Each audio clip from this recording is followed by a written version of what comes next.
একটি গ্রামে থাকে প্রেমিক আরিয়ান আর প্রেমিকা নিহা। ওরা প্রতিদিন বিকেলে একটি বড় পুকুরের ধারে বসে গল্প করে। একদিন হঠাৎ ঝড় ওঠে, আর পানির মধ্যে অদ্ভুত আলো জ্বলে ওঠে। আরিয়ান পানিতে হাত দিতেই ওরা দুজন হঠাৎ টেনে নেওয়া হয় এক অজানা জগতে। ওরা এসে পড়ে এক রূপকথার দেশে, যেখানে আকাশে উড়ে বেড়ায় পাখি, গাছগুলো কথা বলে।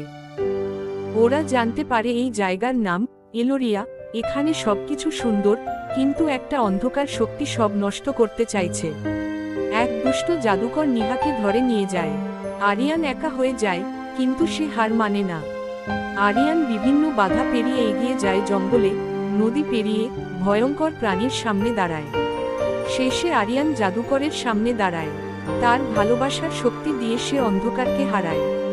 সব ঠিক হয়ে গেলে ওরা আবার সেই পুকুরের ধারে ফিরে আসে। সব ঠিক হয়ে গেলে ওরা আবার সেই পুকুরের ধারে ফিরে আসে।